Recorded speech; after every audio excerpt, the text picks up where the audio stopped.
ଦେଖନ୍ତୁ ଆମର ଆପଣ ଦେଖିପାରୁଥିବେ ଏଇଟା ଆମର ଅରୁଆ ଚାଉଳ। ଦେଖନ୍ତୁ ଏଇଟା ଆମର ଅରୁଆ ଚାଉଳ ବର୍ତ୍ତମାନ ପକାଇଦେଲି। ଦେଖନ୍ତୁ ଅରୁଆ ଚାଉଳ ପକାଇଦେଲି। ଦେଖନ୍ତୁ ଅରୁଆ ଚାଉଳ ପକାଇଦେଲା ଆପଣ ଦେଖିପାରୁଥିବେ। ତାପରେ ଆମର ଏଇଟା ସାମଗ୍ରୀ ଦେଖି ଦିଅନ୍ତୁ ଆପଣମାନେ। ଏଇଟା ହେଲା ନଡ଼ିଆ, ଏଇଟା ହେଲା ରସୁଣ, ଏଇଟା ହେଲା ପିଆଜ,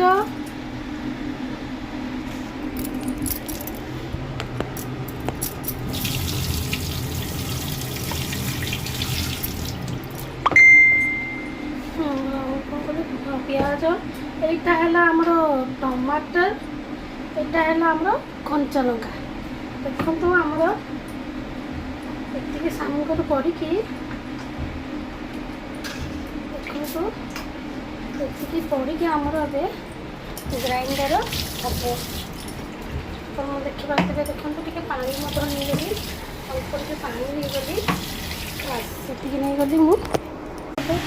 ଆପଣ ଦେଖିପାରୁଥିବେ। ଦେଖନ୍ତୁ ଆମ ସଜନା ଫୁଲ ପଡ଼ିଗଲାଣି। ଦେଖନ୍ତୁ ଯେଉଁ ଗ୍ରାଇଣ୍ଡର କରି ରଖିଥିଲେ ଦେଖନ୍ତୁ ସଜନା ଫୁଲ ପାଣି ପକାଇଦେବି। ଆପଣ ଦେଖିପାରୁଥିବେ ଗ୍ରାଇଣ୍ଡର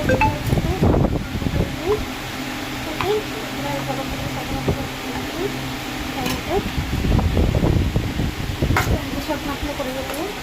ତାପରେ ଆମର ଦେଖିପାରିବେ ଏପଟେ ଆମର ଗ୍ରାଇଣ୍ଡର ସଜନା ଫୁଲ ପଡ଼ିକି ତାପରେ ଆମର ଦେଖନ୍ତୁ ଏଇଟା ହେଲା ଆମର କଣ କହିଲ ହଳଦୀ ପଡ଼ିଗଲାଣି। ହଳଦୀ ଦେଖନ୍ତୁ ପଡ଼ିଗଲାଣି।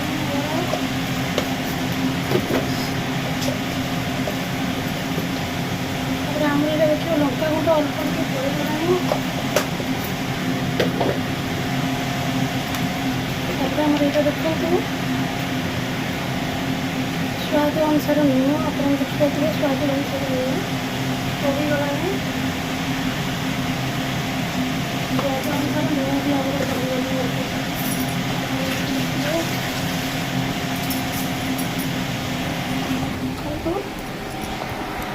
ତାପରେ ଆମର ଦେଖନ୍ତୁ ମୁଁ ଘାଣ୍ଟି ଦେଉଛି। ଆପଣଙ୍କୁ ଦେଖିପାରୁଥିବେ